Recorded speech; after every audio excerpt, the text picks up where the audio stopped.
Let's offer respect to the spiritual master in the introduction there.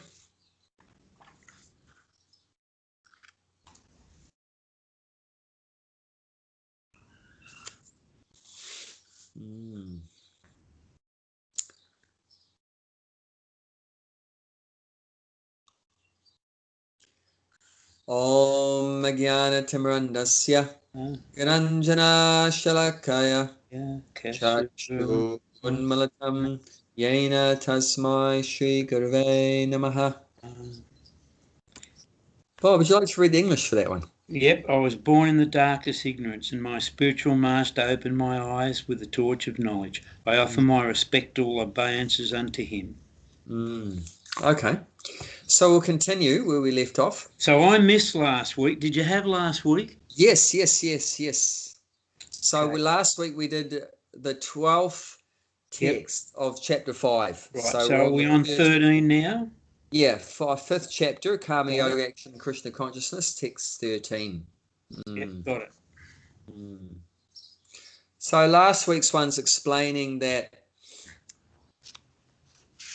if we're engaged in Krishna consciousness, which involves that we're working for the pleasure of the Lord, not for our own pleasure, and we naturally, as a result of that, we give the results of whatever we're doing for the pleasure of the Lord. So for someone that gives up the results of their activities to the Lord, the result is explained here as peace, shantim. Unadulterated peace. Yeah. Which, so it's like never ending. It's never ending. Adulterated. If you adulterate something, means you're mixing it. You're mixing it. If it's something like if you buy some food, it's been adulterated. It means it's been mixed with something. It's not pure. Yep. So unadulterated peace means it's just your whole life becomes just fully peaceful, not mixed with any stress, any anxiety or anything. Even in the material world, that's not just talking about when you go back to the spiritual world. There's no question of that there. There's definitely no anxiety in the spiritual world.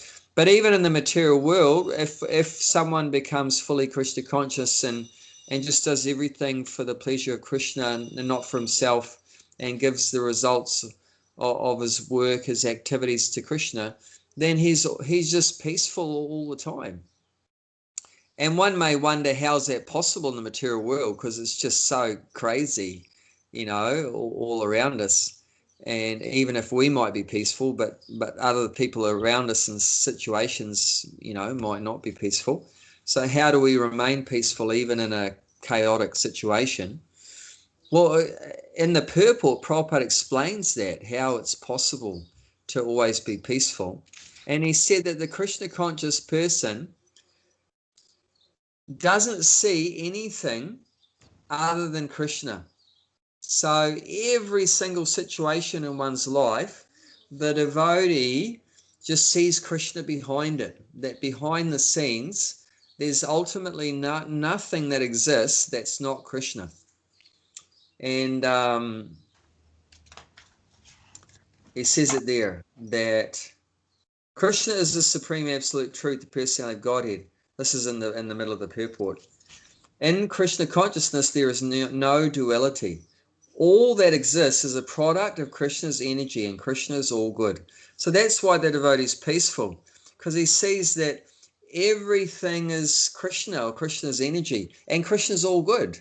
So Krishna's arranging this COVID virus, Krishna's arranging this old age, this disease, this death, so many things, and Krishna's all good. So all these things must be good. So ultimately, the devotee doesn't have any anxiety because he knows that ultimately Krishna's in control of every single thing. There's a saying, right? There's not even a blade of grass that moves without the will of the Lord.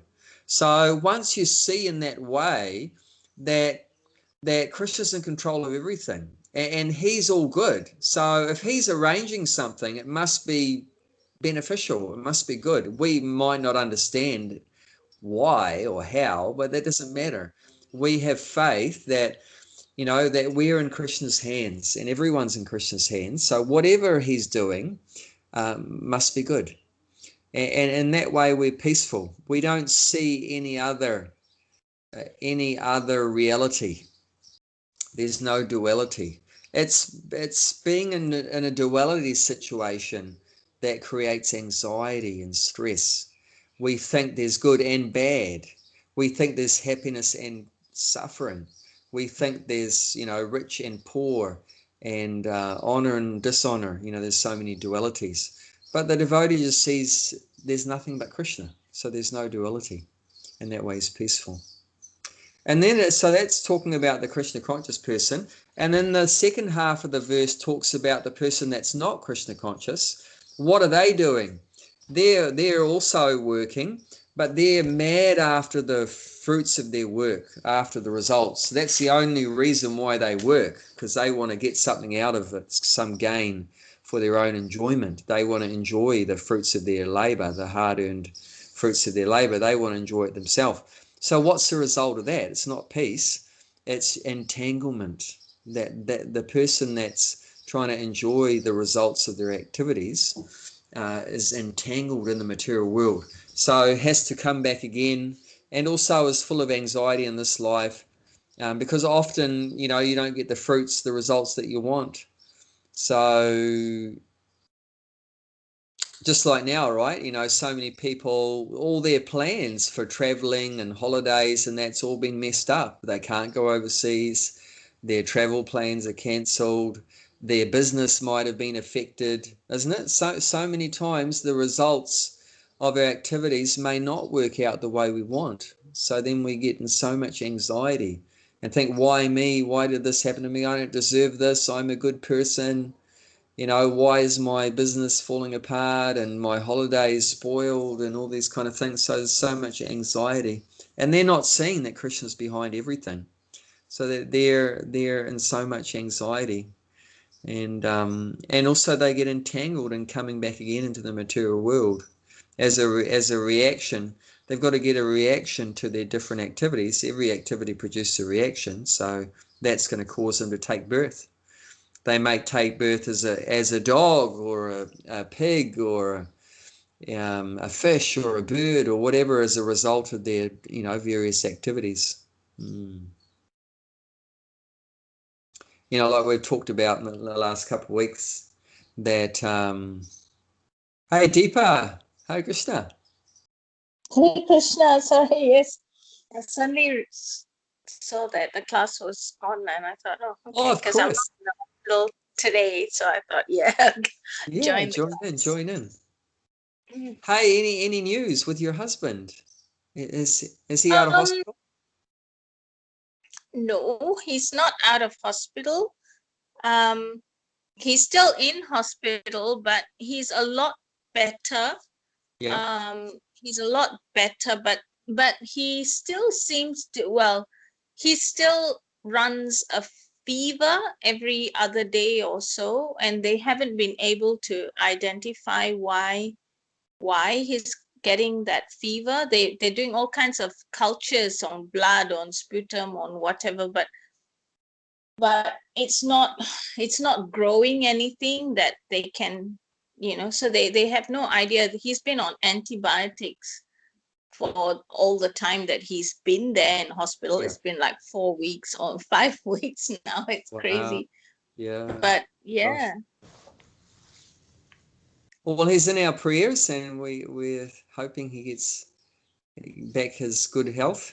And thank you so much. Lovely to have you with us. So what we're discussing, Deepa, is the 5th chapter of Bhagavad Gita, Karma Yoga Action and Krishna Consciousness, and today is text 13.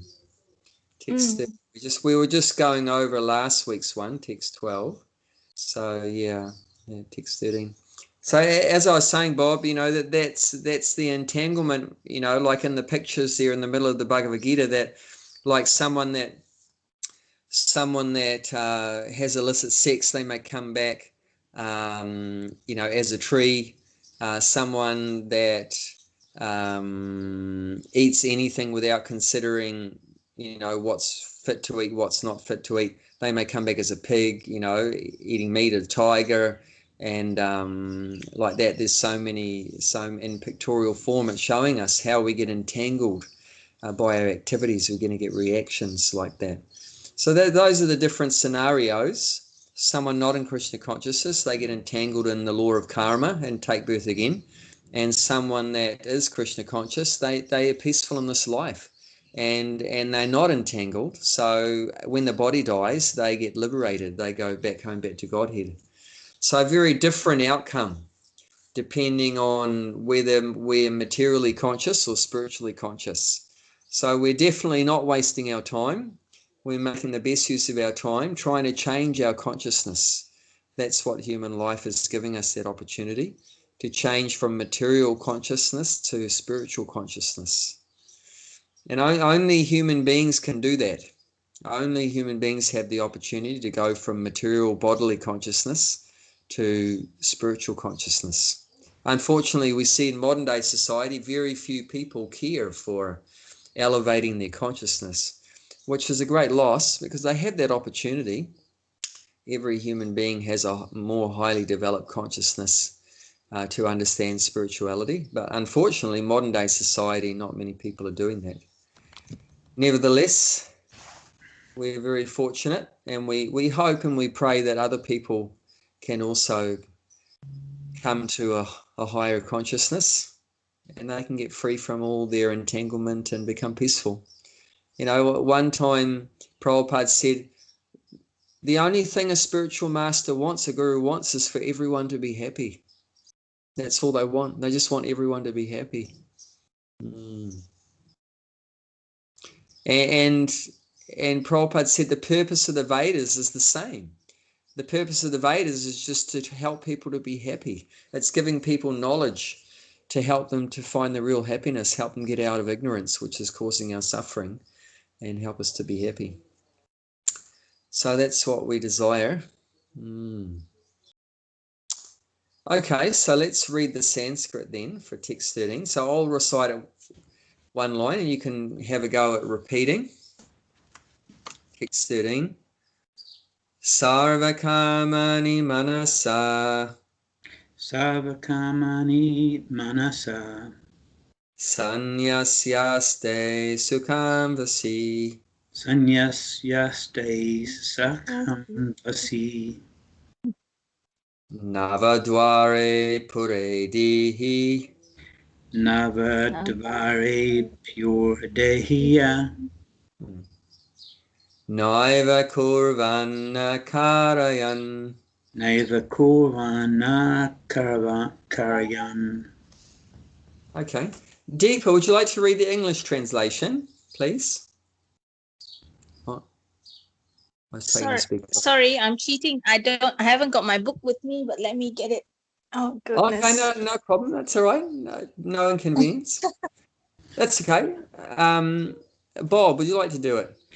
When the embodied living being controls his nature and mentally renounces all actions, he resides happily in the city of 9 gates, and in brackets the material body, neither working nor causing work to be done.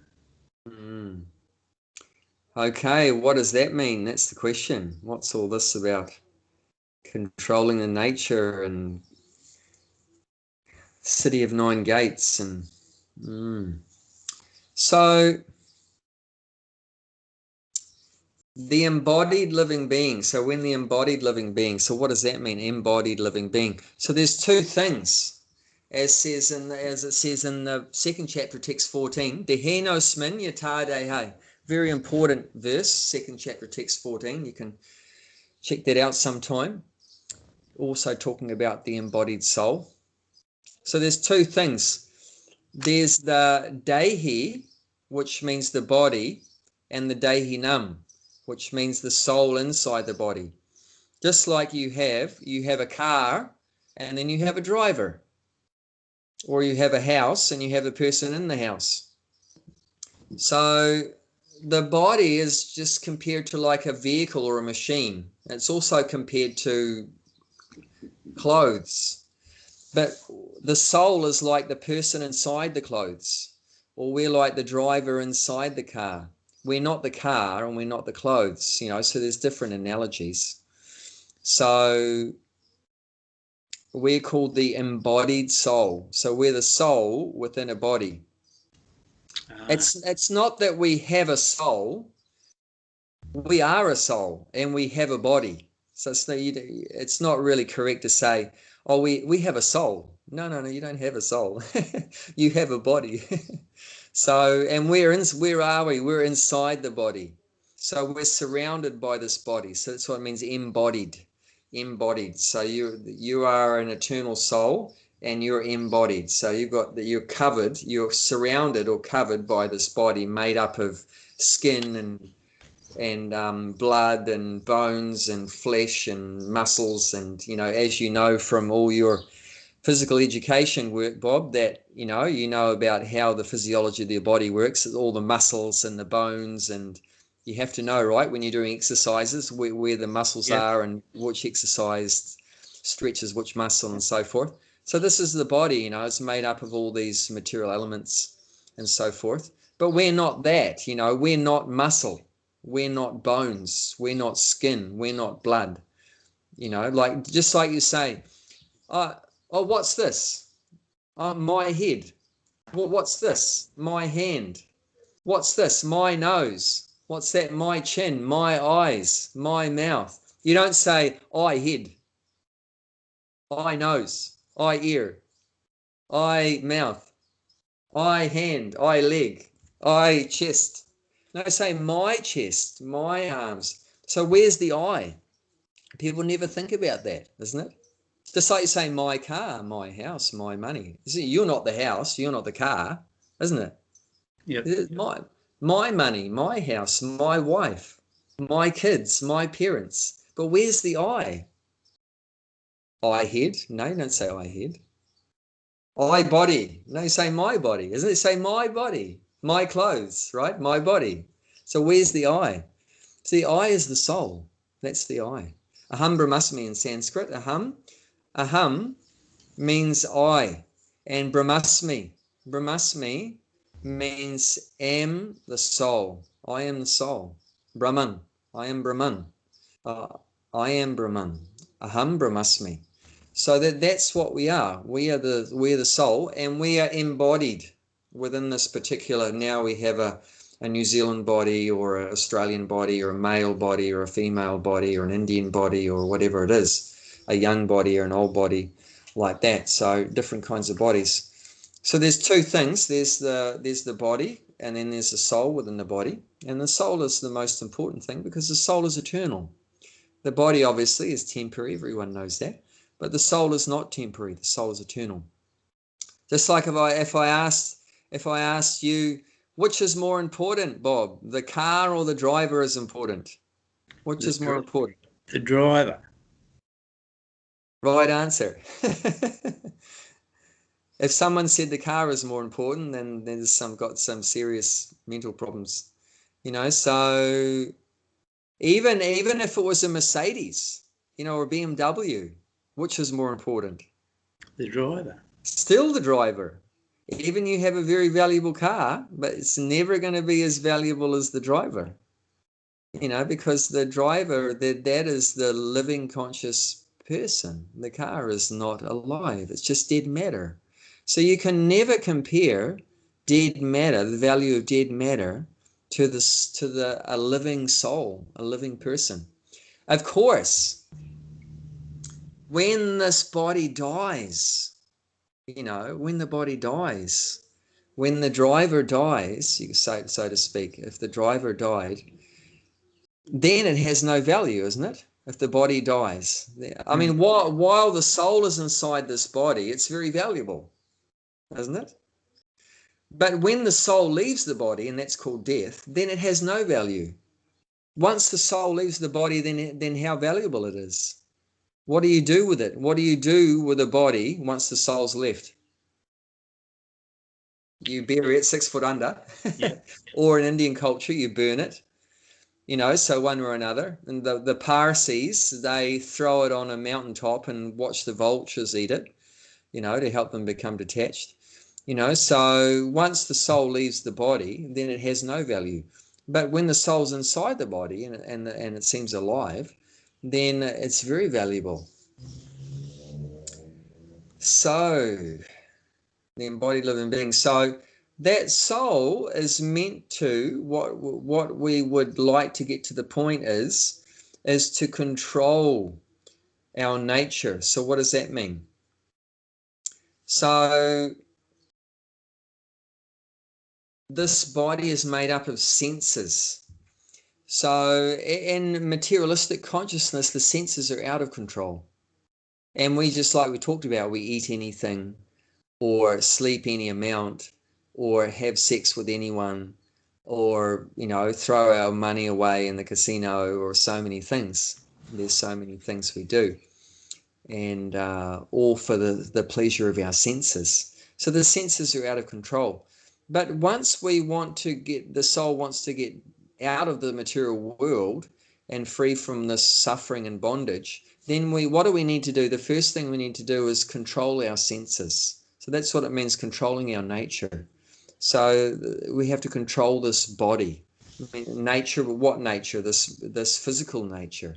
So in this physical material nature, this is our body is made up of this physical nature, and that has to be controlled. So we have to see, I'm not this body, but I'm the master of this body. We should think like that the soul is not meant to be a slave of the body, a servant of the body. Like there's two terms there. One is called go das. Go das. Have you heard the word das before? Das, Yeah. Well, yes. You've What got does das Das mean? after your name for a start. Yeah, and what does it mean? It means servant. Das means servant. Like someone's named Krishna Das, servant of Krishna. Ram Das, servant of Ram. Radha Dasi, servant of Radharani, like that. So go Das, go means senses. So go Das means servant of the senses. But we're not meant to be a servant of the senses. That's what's going to entangle us. We're trying to please the senses all the time, and we're getting entangled in bad karma. So what we're meant to be is Goswami. You might have heard that before, Swami or Goswami. Yep. So Swami means master, and Go means, like I said, senses. So the master of the senses. So that's our choice. You're a Godas, servant of the senses, or a Goswami, the master of the senses. Now, if you want to get out of material suffering and entanglement, then we have to become a Goswami and control our senses. So that's what's recommended here. And mentally, it's saying here, so control the nature, mentally renounces all actions. So what does that mean, mentally renounces all actions? That in our mind, we understand that I'm not doing the activity.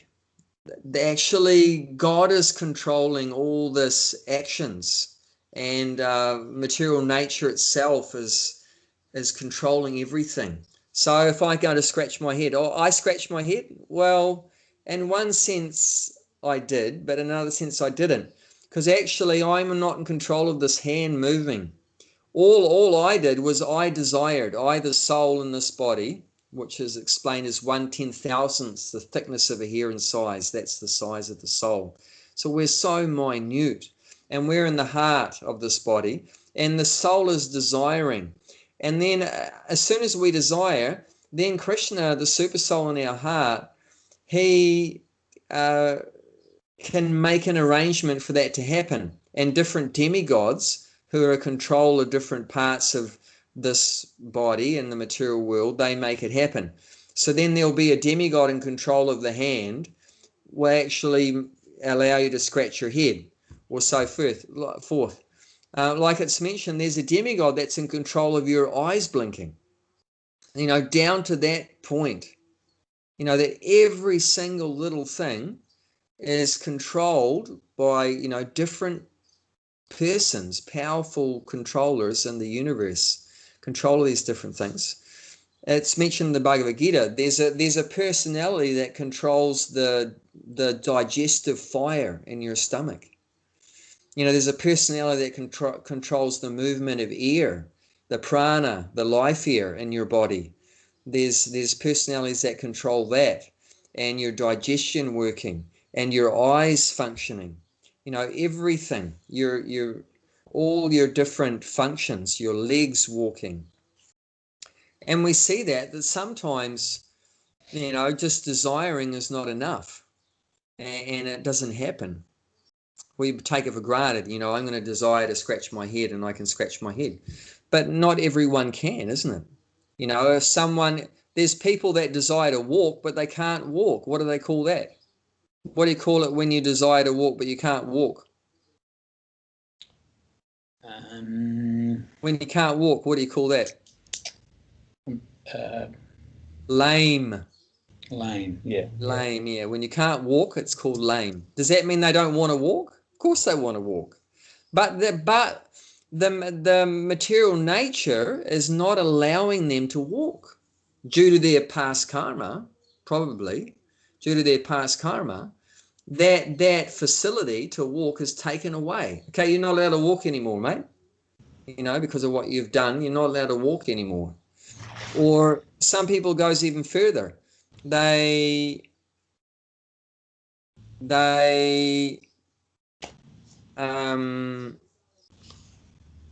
can't even use their hands.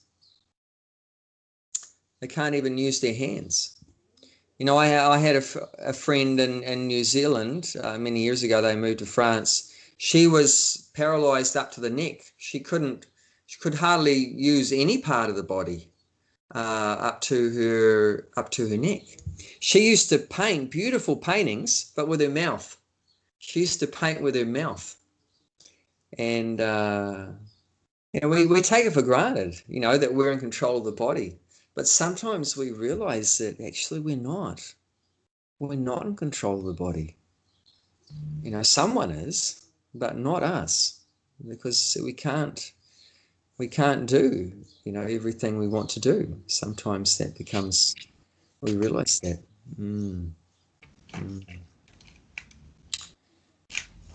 So we have to mentally renounce all actions. So we know ultimately we're not doing anything. All we're doing is desiring, but actually we're not acting. And that's what false ego means, ahankar. We think we're in control. We think we're doing things. That's called ahankar, false ego. Aham means I, and kar comes from karta, means the doer. So that mentality, when we think I'm doing this, that's false ego. That's what false ego is. We think I'm doing this. I'm building up this business, and I'm making this money, and I'm building this house, and I'm doing this, and I. But in spiritual consciousness, we realize that we're helpless. We can't do anything. That only by the mercy of the Lord and these other powerful controllers are we able to do anything in the material world. We're just desiring. And if we do that, if we control our senses, this body, according to universal principles, you know, basically what God wants, follow God's laws, and you know, like we understand that within the laws of nature, human beings are just supposed to eat vegetarian food. So we do that. We use our senses in that way. We just eat vegetarian food, and even more than that, we're supposed to offer the food with love to the Lord. So if we use our senses in that way, that's controlling our nature. And also understanding that we're not ultimately in control of all of our activities. And then what's the result of that? Then we reside happily. Then we become happy. So this is talking about, like the last one, being peaceful, and this one also how to be happy. So this is the formula of how to be peaceful, how to be happy. You got to control your senses. And you should think that I'm not doing everything. I'm not doing anything. That I'm helpless. I'm completely helpless. That everything has been done by the Lord, and the demigods are in control of everything, and I'm completely helpless. So if one acts in that way, then the result is one's going to be happy in this body. So why is this body compared to a city of 9 gates? Because it has, any idea? It's Prabhupada's going to tell on the purport, but any idea why it's compared to a city with 9 gates? Is the 9 gates to do with the senses? Yes. Yes. So the body has 9 holes, which are like gates. You know, like a gate is like a hole in the building, right? Yeah. As you have a north gate and a south gate, an east gate, a west gate. So like in Jagannath Puri, the Jagannath Puri has 4 gates, the temple there. The temple of Lord Jagannath in Jagannath Puri has 4 gates. It has a north gate, a west gate, a south gate, east gate.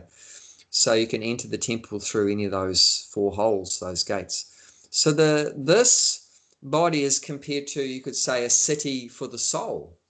This is a city and a mini city, and within it lives the soul and also Krishna also. And so many bugs and so forth, viruses and bacteria, right? The COVID virus, right, is living within the city as well, and so many things. So flu viruses and so many things. So it has 9 holes in it, 9 gates. So what is that? The 9 holes? Let's figure it out. 2 of them are eyes. 1, 2 eyes. 2 nostrils. There's 2 more holes here. That's 4. 2 ears. That's another 2. 6. Then 1 big one here. That's the mouth. That's 7. And then 2 lower down. That's your genitals. 1 hole in the anus. 1 hole. So that's 9 holes. So that's why sometimes the body is compared to a city of 9 gates. So the 9 gates refers to the 9 holes in the body.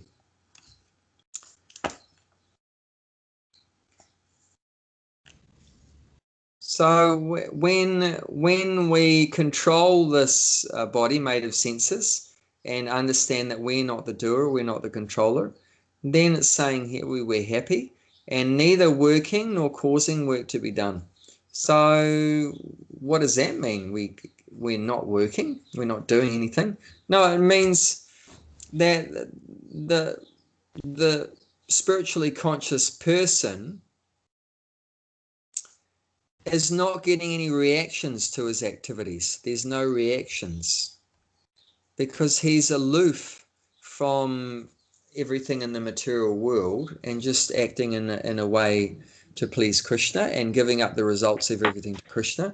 So he's not getting any reactions. So he's a non-reactive worker. Non-reactive worker. It's not actually that he's not working, means not doing anything with his body. Now, like we see, Prabhupada was always so active, but he's not getting any reactions because like Prabhupada said, my motto my whole life was everything for Krishna, nothing for me. So if you live like this is a perfect example of explaining this verse when Prabhupada's saying everything for Krishna, nothing for me. So he was working hard his whole life, but doing everything for Krishna, nothing for himself. So this is non-reactive work. He's not going to get any karma. He's not going to get any reaction for doing that. Everything he's doing for Krishna, nothing for himself. So there's no reaction. So it's just like that he wasn't doing anything because you're not getting any reaction. You're not getting any reaction. So it's like you didn't do anything because there's no reaction. So that's what it means there, neither working. So actually you are working, but you're not getting a result. So it's just like you didn't do anything. It's like you didn't do anything because there's no outcome to you. There's no reaction. There's no reaction. Just like a good example of that is here in the Bhagavad Gita. Was Arjuna working? Yes, he fought. That's work. And he killed many people. And ordinarily, of course, killing people is going to lead to reactions. But because Krishna ordered Arjuna to fight and he was carrying out Krishna's order, then did Arjuna get any reaction from fighting for those days on the battlefield? No. No. So he didn't get any reaction because he's just carrying out the order of Krishna. There was results, of course. It means people died and so forth. But Arjuna didn't get any of those results, none of those reactions on himself. So it's like Arjuna didn't do anything. Of course, if Arjuna had even killed one person, forget about, I mean, he killed millions, but if he killed even one person for his own sense gratification, he would have got a reaction. He would have got a reaction, you know. So that's a little something about this verse. And let's see what Prabhupada has to say in the purport.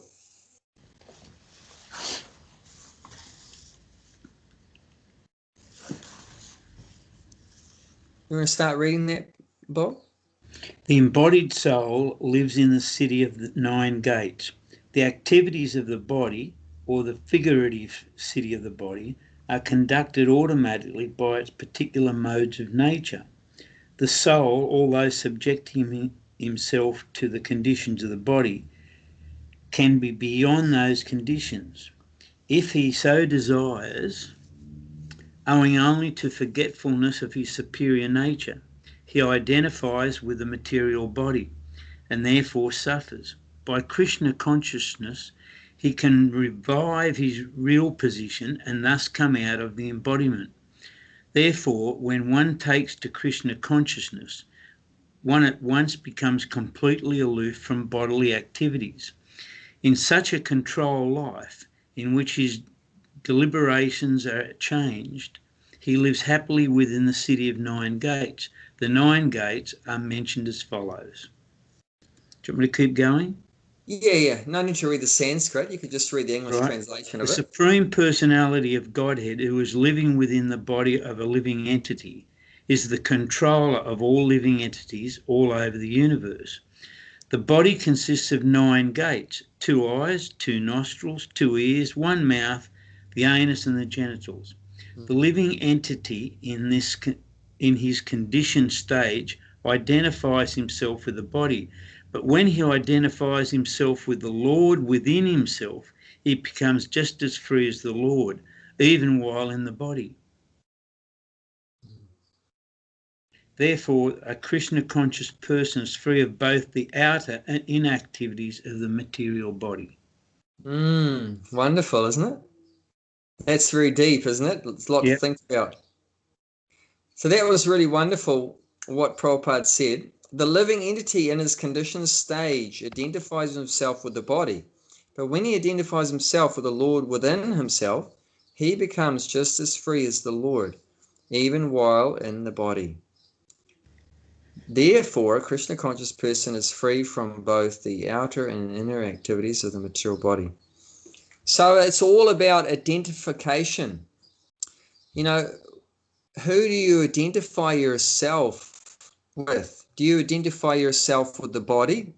I am a Kiwi. I am a male. I am this body. Or do you identify yourself with the Lord? I am a servant of the Lord. I am a servant of Krishna. So that makes the big difference. If you identify yourself with the body, then you feel everything, all the pains and pleasures and everything like that. Like I got bitten by the spider. But, I can just imagine if I'd been thinking I am this body, that would have been even more, traumatic. Oh, my body has been damaged. My body's been damaged, so forth. But because I'm understanding the body's just like a temporary vehicle, it's not very important, and it's been damaged or whatever. But it doesn't really matter. I'm an eternal soul, and the spider can't hurt me, or nothing can hurt me, so in that way I wasn't really worried. I didn't have really any anxieties about it, and just accepting, well, it's just Krishna's arrangement, due to my own past karma or whatever, I had to get bitten or whatever like that, and I just accept it, and thank Krishna that it could have been worse. I was probably due to have a lot worse happen to me, but Krishna's so kind, he just minimized my past karma. I could have had my whole, head could have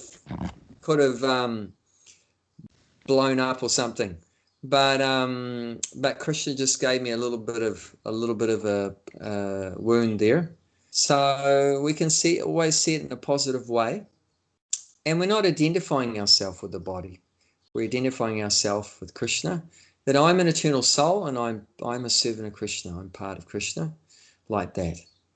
So that's our option. We can identify ourselves, I am this body, or we can identify ourselves, I am not this body. I am the servant of Krishna. I'm an eternal soul. And that makes a massive difference.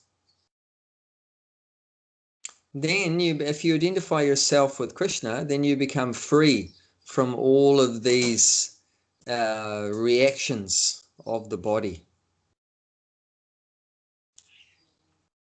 Mm.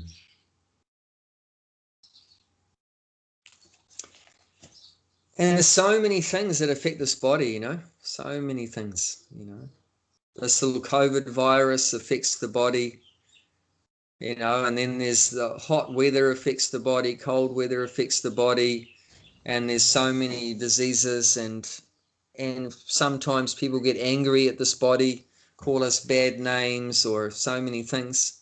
So, but if we identify ourselves with the soul and Krishna, then we can get free from all of these reactions on the body. But while we're in the body, we just have to tolerate all these things. They'll come and go. They'll come and go.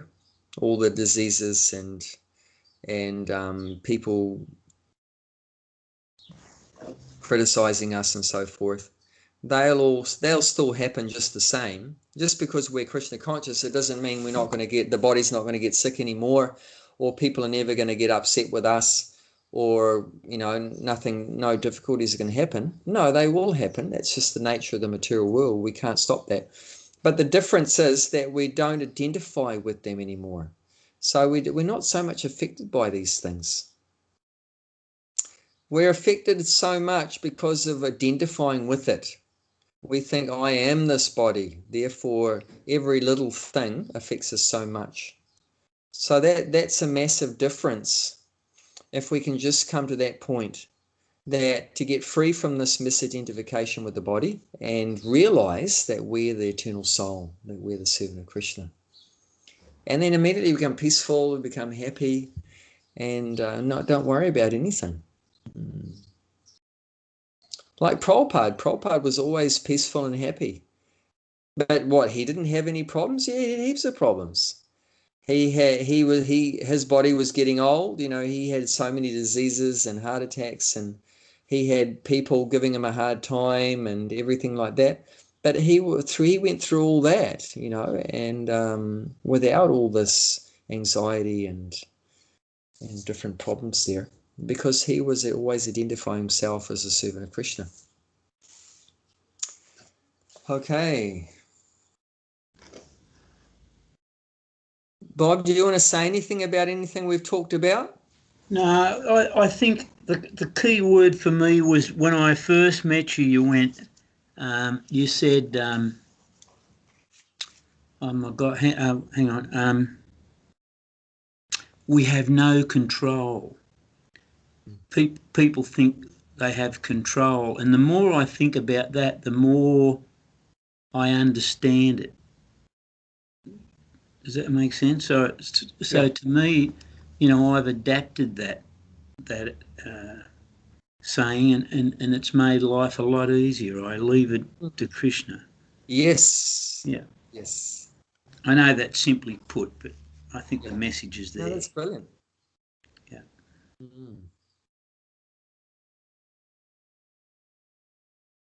We create so much anxiety for ourselves by trying to be in control. And as soon as we let go of that false controllership, immediately it takes a big weight off our shoulders and we become peaceful. And like what we were saying, that we know the person in control is a good person, is a nice person, and he's our real friend and he loves us. So, I mean, you wouldn't want to be controlled by some evil person, would you? Of course. By the devil or something like that, so, but no, we're being controlled by Krishna, who's all good, and he's our well-wisher, and he's trying to get us out of this rotten world. So the difficulty is that we're so attached to this world. We're so attached to this body. And that's why Krishna has to do all these really, complicated maneuvers just to try to get us to let go of this material world. It's not so, we've made it very difficult because we're so attached to being in this material world, even though it's so miserable. But we're so, in ignorance, we're so attached to this material world. So attached. I think if you what's helped me is observing other people. Like you know what they say about being in the eye of the storm. You sit still and let everyone run around you, and you realise what a crazy system or lifestyle it is. Yeah. Yeah. It's called being aloof. Yeah. Aloof. You're standing back and just observing. Yeah. Not getting involved, just standing back, just observing, being aloof. So that's Krishna consciousness, as being, you're in the material world, the soul's in the material, in a material body, and things are going on, but you're aloof. You're just observing, standing back, not getting entangled, involved in all these things. That's the secret. So this is the art of how to do that, how we can be in the world. I think Jesus says it in one place that we are in the world, but not of the world. We are in the world, but not of the world. So we know that we're not of this world, that we're not material beings. We are spiritual beings, having a material experience in this material world. But we're not of this world. We're of the spiritual world. We're of the kingdom of God. Okay, the next verse is closely related to this one. So let's just read that one too. Text 14.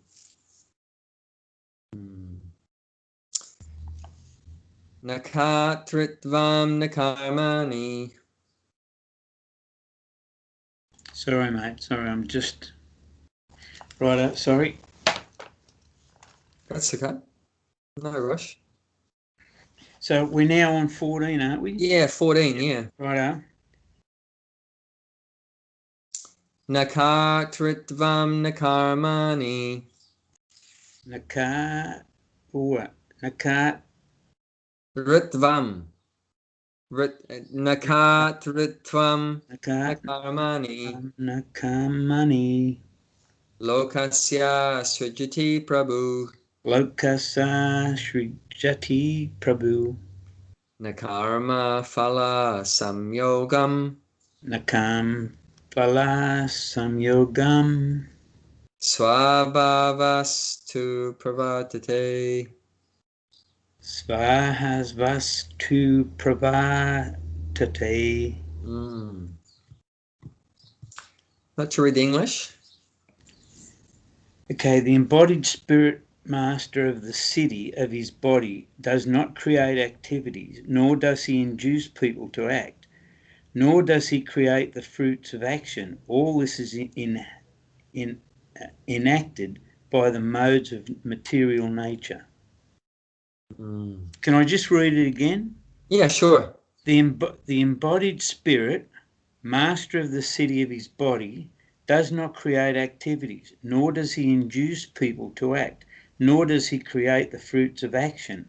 All this is enacted by the modes of material nature. Yeah, so this is continuing the same theme, that we're not the controller. We're not in control. We are in this body,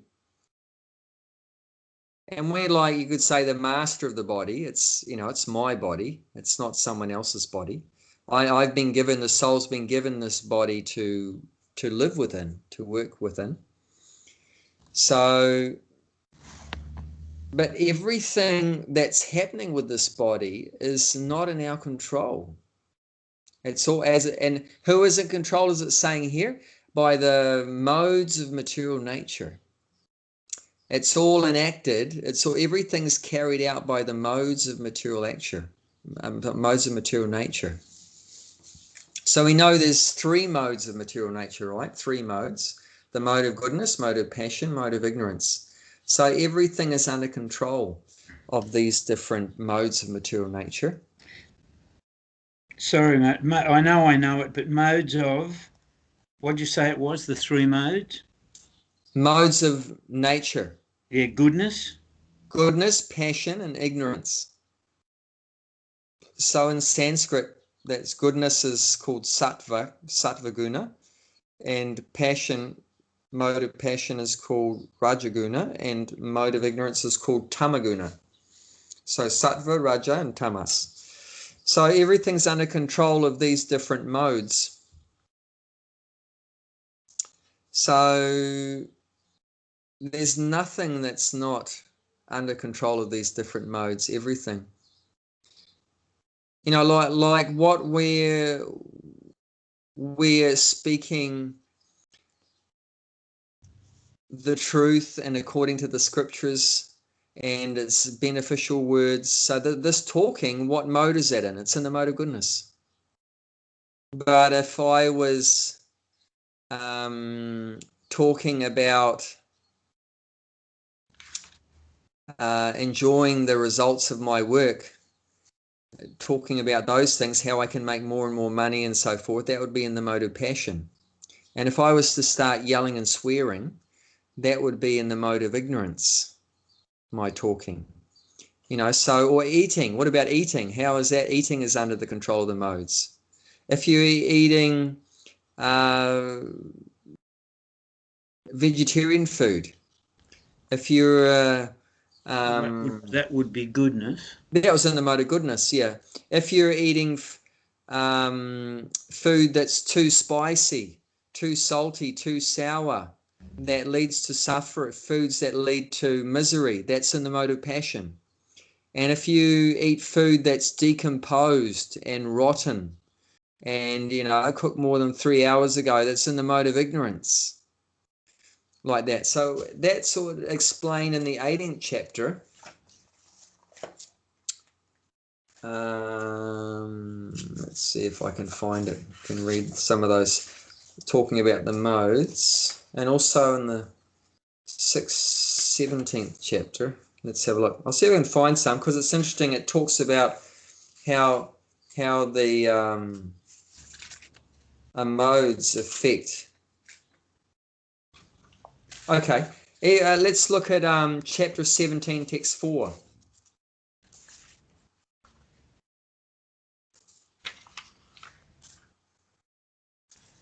Where it says men in the mode of goodness. Yeah. And I read that one? Men in the mode of goodness worship the demigods. Those in the mode of passion worship the demons. And those in the mode of ignorance worship ghosts and spirits. So if you're being controlled by the mode of goodness, you'll worship demigods. If you're being controlled by passion, you'll worship demons. And if you're controlled by ignorance, you'll worship ghosts.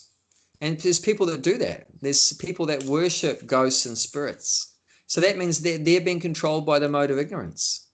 And the people that worship demons, like it mentions, I think, in the purport of this one, there was people in the Second World War that worshipped Hitler because their business in that prospered. They got benefit due to Hitler's activities, that they worshipped him, you know, so, and he's like a demon. So that's in the mode of passion. And let's look at... So someone would say a vampire. Actually, Claire has a customer in her job that's a vampire. Yeah. Or she claims to be a vampire. Okay. So that would be in a mode of ignorance. Yes. Yeah. Okay, let's go forward a bit. Text 8. Talking about how food... Text 8? Same chapter, just a few pages forward, text 8. You want to read that one? Yep. Okay. Foods dear to those in the mode of goodness increase the duration of life, purify one's existence and give strength, health, happiness and satisfaction. Such foods are juicy, fatty, wholesome and pleasing to the heart. Okay, next one. Okay, this is in text 9. Yes. Is foods that are too bitter, too sour, salty, hot, pungent, dry, and burning are dear to those in the mode of passion. Such foods cause distress, misery, and disease. Next one. Food prepared more than 3 hours before being eaten. Food that is tasteless, decomposed, and putrid. The food consisting of remnants of untouchable things is dear to those in the mode of darkness. Yeah, so everything's under control of the modes. I mean, and then it goes ahead, it talks about sacrifices in different modes of nature. It talks about austerities in different modes of nature. Charity under different modes. So everything's under the influence of these different modes of material nature. And these different modes, they are under the control of the wife of Lord Shiva, Durga. So Durga, she's like the prison superintendent, you could say, in charge of this material world as compared to a prison house. And she's the prison warden, prison superintendent. And she uses these 3 different modes as a means of controlling the living entities according to their desires and according to their reactions of their past activities. Then these different modes are there controlling us. But very important to understand that we're not in control, that we're being controlled. We're being controlled by the modes of material nature. So that's how nature actually is to be controlled. Even if you get free from the material nature, does that mean you can just do anything you want and you're completely free? No, then you come under the control of the spiritual nature, which is basically under control of Krishna. So whether you're in the spiritual world or in the material world, our nature is that we're always under control.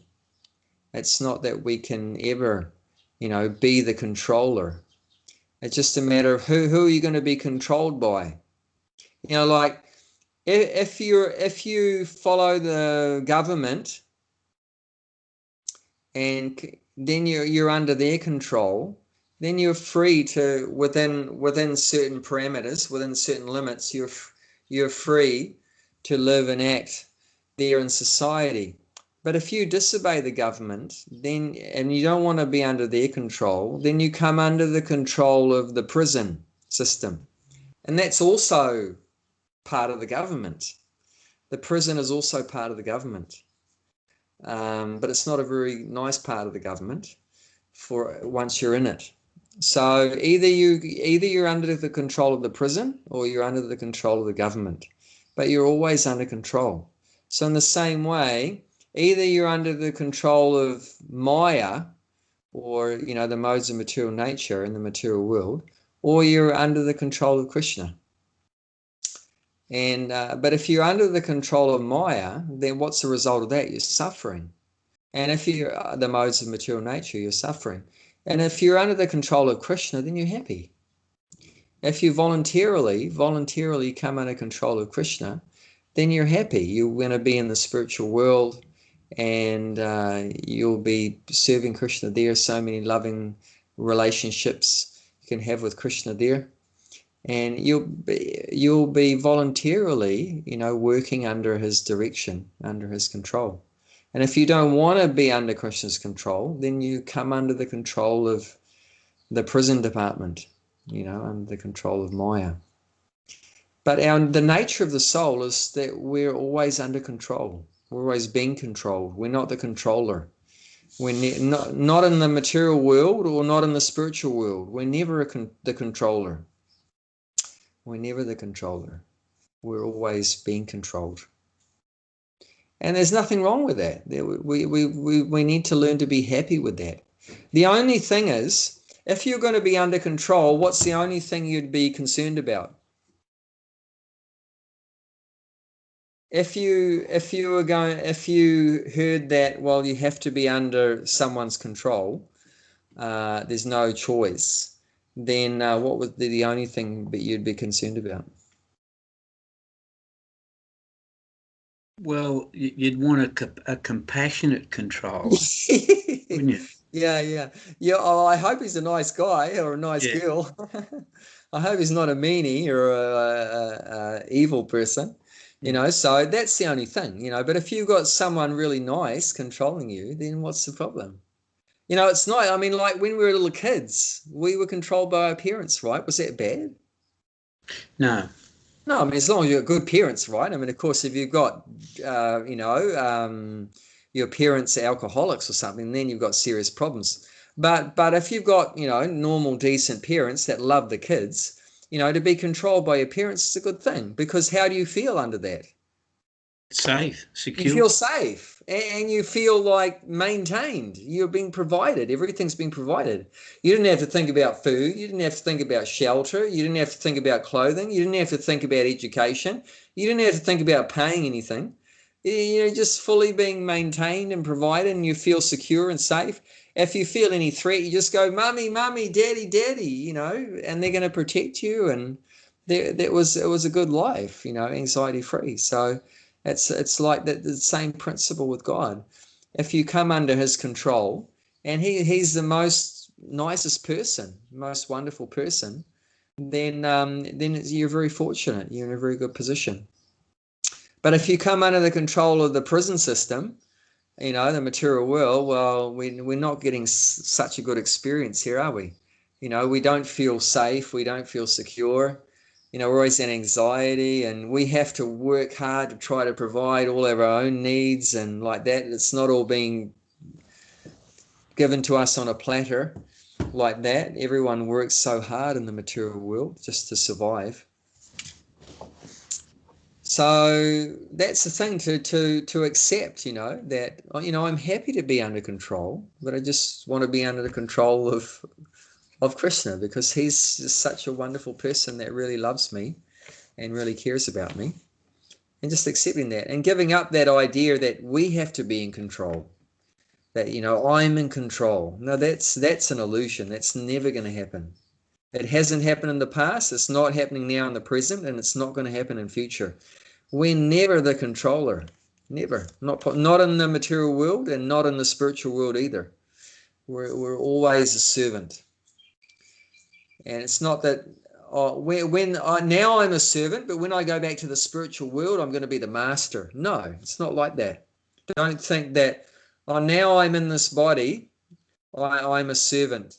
I accept that, I'm under the control of the modes of material nature.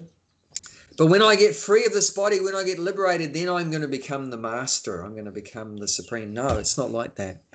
Some people think like that. There's some spiritual paths where they're taught that, and that's the philosophy, is that when you're liberated, freed from the modes of material nature, you're going to become God. It means, you're going to become the controller. You're going to become the controller. But that's not the correct philosophy. That's not real. That's not the truth. The real truth is that we're always under control, both in the material world or in the spiritual world. But only in the spiritual world we're under the control of the perfect person that loves us, and in the material world we're under control of the prison system. It means punishment, and it's not a good experience. So better we come under control of Krishna, and that should be a voluntary thing. Should be a voluntary thing. Okay, shall we read the purport? Let's just read that and see how it goes. So, sorry, where are we now with the purport? Text 14, yeah. So does that 14? make sense to you, that everything in the material world is under the control of these different modes? Everything. Yeah. Like even different times in the day under control of different modes. Like before sunrise, that's in the mode of goodness. Between sunrise and sunset is in the mode of passion. And after sunset, that's the mode of ignorance. So even the times of the day are under the control of different modes. Everything. Like you might notice, like before sunrise, it's very peaceful. You know, you can think about spiritual things more easily, meditate, everything. Where, you know, the kids are still asleep, people haven't started running around, racing around in their cars yet. And as soon as the sun comes up, you start to think, oh, I have to go there, I have to do that, I have to do this. And then the mode of passion sets in. As soon as the sun rises, mode of passion sets in. People are racing around, running here and there. But in the before sunrise, that's why, you know, if possible, one does the spiritual practices as much as possible before the sunrise. Take advantage of the mode of goodness, which is easier to think about spirituality. It's very peaceful, less materialistic activities going on like that. And after sunset, what's the situation there? What happens after sunset? Drinking, drugs, sex, you know, meat eating. You know, it's all mode of ignorance. It's all mode of ignorance. What do we achieve after sunset? Nothing. You know, just wasting time. You know, and so many ignorant things. So every single thing, our talking is under the control of the modes, the time of the day. The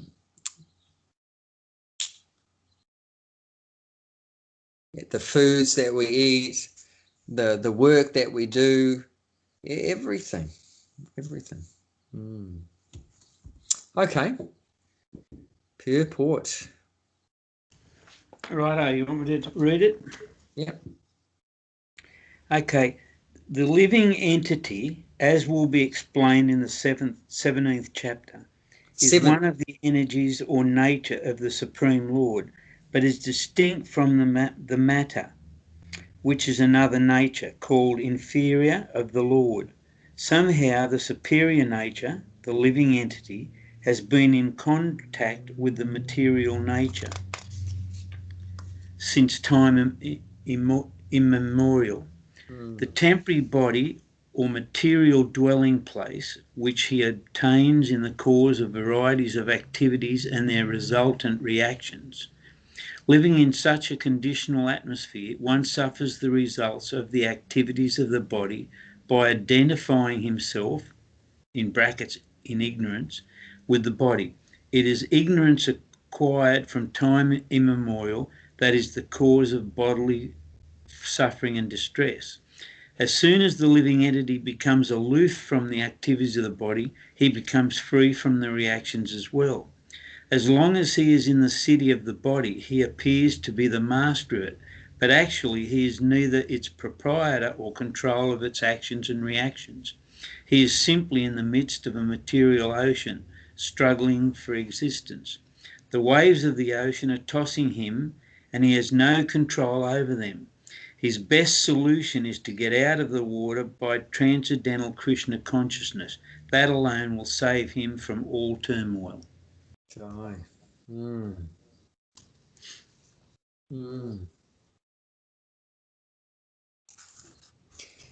So in the beginning, it was saying that in the 7th chapter, it shows the soul is different from matter. So let's look at that. That's 7th chapter, text 5. 7th chapter? 7th chapter, so we're going ahead. 7th chapter, text 5 and 6. No, 4 and 5. Yeah, 7th chapter, text 4 and 5.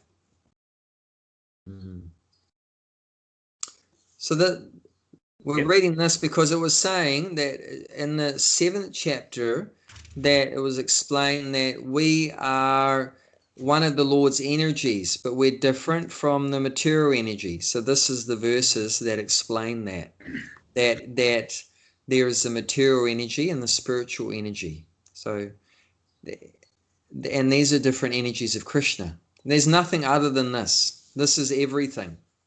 Is either the material energy or the spiritual energy. So you want to read that? Where it says earth, water, fire. Yeah. Earth, water, fire, air, ether, mind, intelligence, and false ego. Altogether, these 8 constitute my separated material energies. So this is the body. When you talk about a body, this is the body. And not just our body, but this is the body of a dog and a bird and a fish, and everything is made up of this. So earth, water, fire, air. Ether means space, Yep. and then mind, intelligence, and false ego.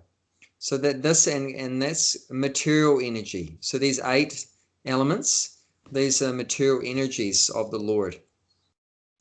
Okay, so this is basically what the body is. But we're not in anywhere in this material energy category. If you go to the next verse, text 5, this is talking about Righto. the spirit. Besides these, a mighty armed Arjuna, there is another superior energy of mine, which compromises of living entities who are exploiting the resources of this material inferior nature. So this is us, the soul. We're in another category. We're not in the category of material energy. We're in the category of spiritual energy. And what are we doing here in the material world? We're trying to exploit the inferior material energies. And we're becoming entangled by doing that. But ultimately, everything is God's energy, either in the category of material or spiritual, but everything is God's energy. He's the controller and proprietor of everything, both matter and spirit. But we are misdirected in that we're just we think, I am the controller, let me exploit the material energy. But that's a mistake, because actually God is the controller of both the material and the spiritual energy. And we should be serving Krishna, not trying to exploit one of his energies, the material energy.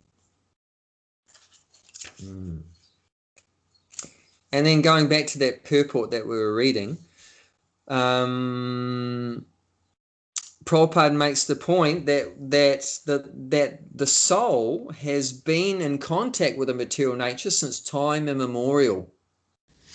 Immemorial means you can't trace back when it began. Oh, Bob, when did our souls come here to the material world? You can't say, oh, it happened 1 million years ago, or 10 million years ago, or 1,000 years ago, or immemorial. Pardon me. Immemorial means before we can remember. We can't remember. No one can trace out when the soul means we've been here a long time. There was a particular point that the soul left the spiritual world, came to the material world. We haven't always been in the material world. That also should be understood. So what's our origins? What's the origins of the soul? Is we come from the spiritual world, but we have fallen down from the spiritual world a long time ago, and we can't trace out when that time was. But there was a particular time that we entered the material world, but it's beyond us measuring that. And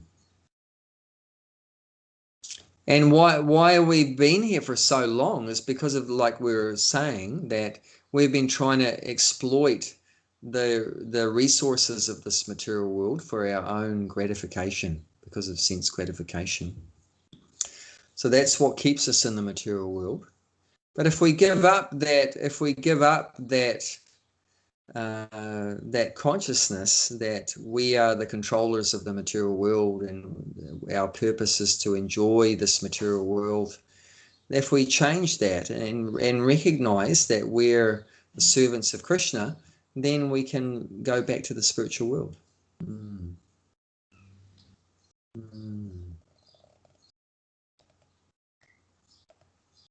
So Prabhupada's recommending here that, continuing on what we were saying about becoming aloof, we should try to become aloof. And he gives these nice analogies of how the material world's compared to an ocean, and we're being tossed around in the ocean of this material world.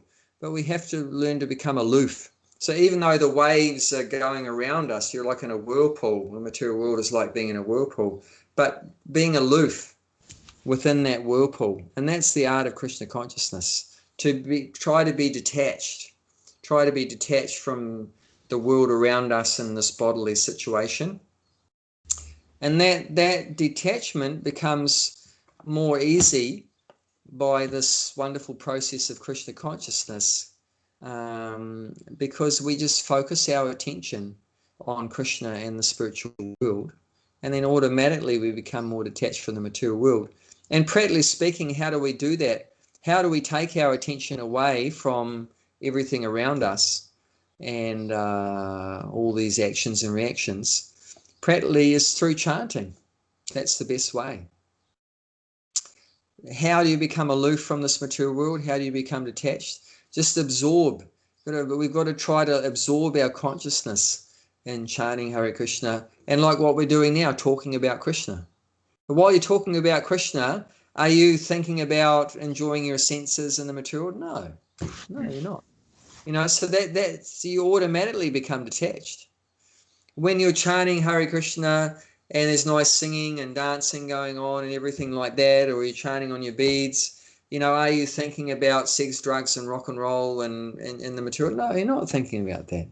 So like that's automatically becoming detached from the material world, automatically becoming aloof.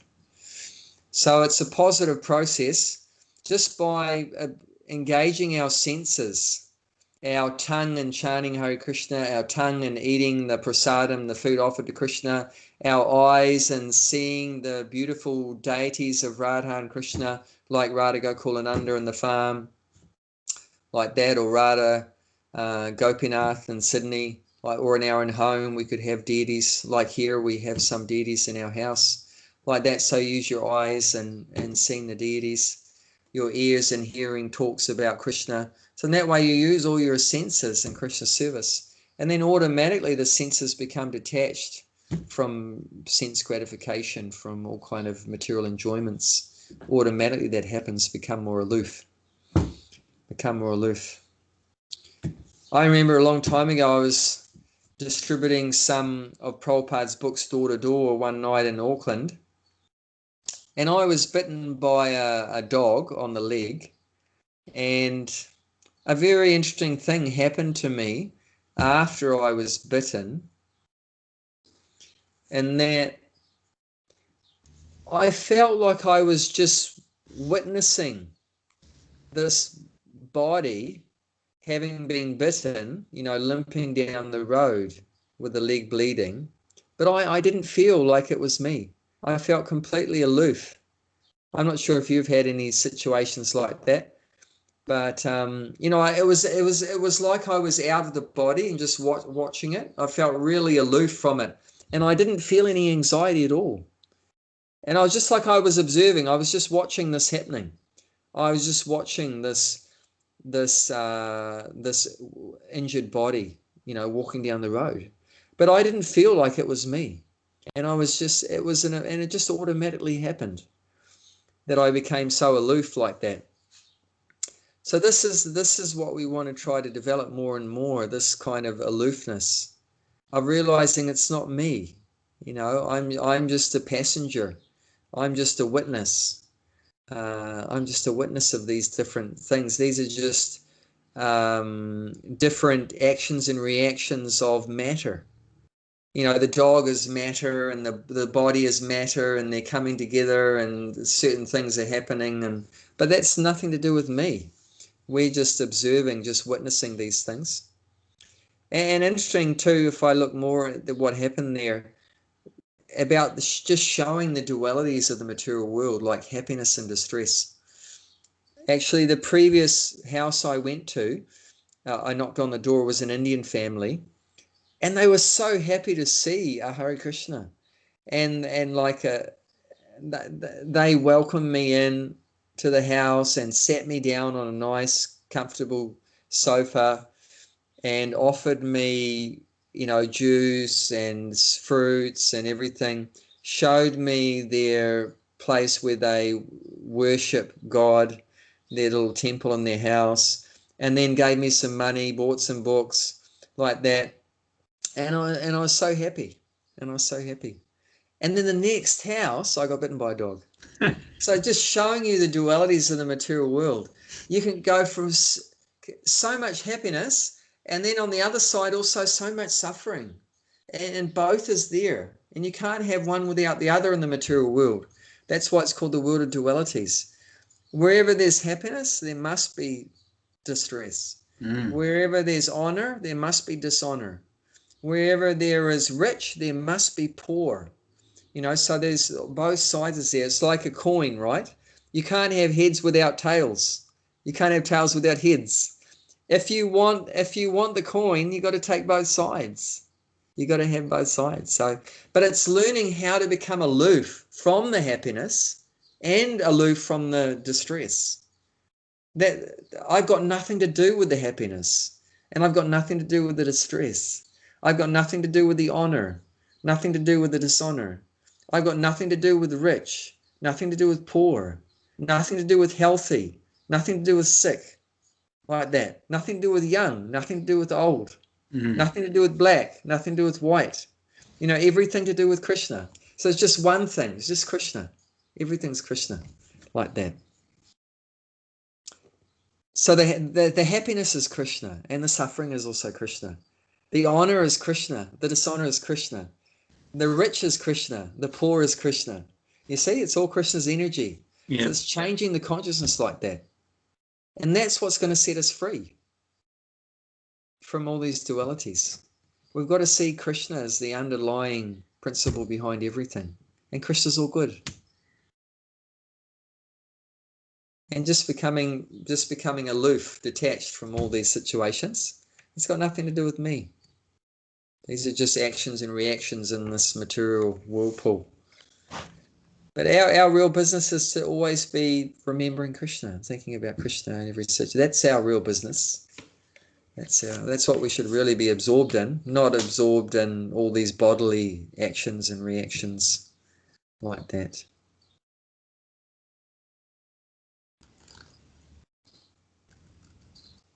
Food for thought, yeah. You want to add anything about that? No, anything that comes to mind? I'm all over it, yep. Have you had any experiences where you, for some period of time, felt very detached or very aloof from the body that you can remember? Yeah, I think so. I think so, yeah. Or even maybe not in a real extreme like way. as if you're watching a video of your life. Yeah, it could be that. And Or it could you're be just that. the observer, yeah. Yeah. Yeah. But even that, after getting more into spiritual life, that you're not so concerned or worried about, things related to the body anymore. Isn't it? You would have noticed that, I'm sure. Yep. Things that maybe would have made you really worried or anxious some years ago, after, spending some time now chanting and hearing about Krishna and things like that, maybe these things are not so big in your mind anymore. Yeah, I've definitely experienced that. I'm much more settled. I'm much more at peace. Yeah. Yeah.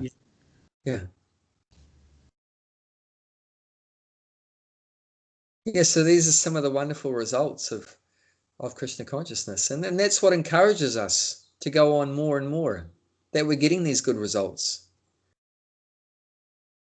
I mean, if these good results weren't coming, why would we continue? Unless we're stupid. Well, it'd become a chore. Yeah. And eventually you'd give it up because, you're not getting paid to do it or whatever. Yeah. So we must be getting something out of it. Otherwise, no one does anything unless they're getting something out of it. Yeah. So, so we are getting some tangible benefit in terms of peace and happiness. And these are the best things. That's why people are so mad running after money. And so, because they think it's going to make them happy. But of course, it doesn't. It makes their life miserable. It makes their life more miserable. But so that process is not working. So, if they were clever, they should give up that. Because they should be realizing this is not getting me anywhere where I want to go. It's getting me further away from what I want. It's making me more unhappy. But for us, we're experiencing very positive results. you know, I've been chanting for so many years and you know, reading Bhagavad Gita and having prasadam and hanging out with Hare Krishna devotees and that, and I'm feeling more peaceful, feeling more happy. So that's a positive sign, you know, that we're on the right track. This is taking me where I want to go. Not that, you know, I'm, you know, working hard, making lots of money and everything, but I'm becoming more miserable and more unhappy and stressed and everything. We should think, well, this process I'm following is not right. It's not good. It's not giving me very good results. So human beings meant to be intelligent like that. We should think very deeply. We should think very deeply in our life, you know, and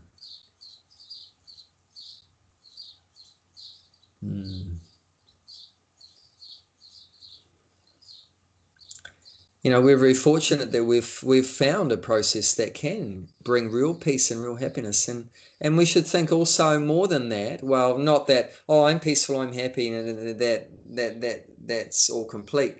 That's all very good, but then we should think, well, how can I help others to be more peaceful and be more happy? And then that's what continues on in the life of a Krishna conscious person. They're already happy, they're already peaceful, so their life's already perfect, they're already successful. But not that they think like that. Then they start to think, well, how can I help other people to also be peaceful and happy? And they realize also there's no other way. There's no other way to be so peaceful and happy other than spiritual awareness, spiritual consciousness. And we've experienced that because we've tried, you know, to find happiness and peace through material ways and means, and it doesn't work. And then this spiritual process is the only way to find the real peace and happiness. Therefore, we're always trying to help others, knowing there's, you know, that you can't be happy without a spiritual awareness, a higher consciousness. You can't be happy. It's not possible. It's not that we think, oh, that guy's got $1 million. Oh, he's going to be happy. I don't have to talk to him. No, and he's also unhappy. He's probably more unhappy like that. So, you know, unless someone has following a bona fide spiritual process, you know, they're not going to be happy. So that's the impetus to try to reach out and try to help other people. And that's why people like Prabhupada, why they gave up all their material comforts and took up so many difficulties to try to help others, you know, because they felt that compassion and love for others. And because of that, we're so fortunate. If he hadn't felt that need to help others to find peace and happiness, then where would our lives be? We would still be miserable and depressed and in anxiety. So we should also continue that on. Just like he did that for us, show us where the real peace and happiness is. We should do that for others. If we don't do that for others, then how are they going to find out? It's not going to happen automatically. This process is only revealed by the devotees of the Lord. One can't find out by oneself. Without the mercy of the devotees, then one's never going to be able to find the ultimate peace and happiness. And that's one of the reasons why the devotees of Krishna are so dear to Krishna, because they are, you know, reaching out to help others, and bring them back to Krishna.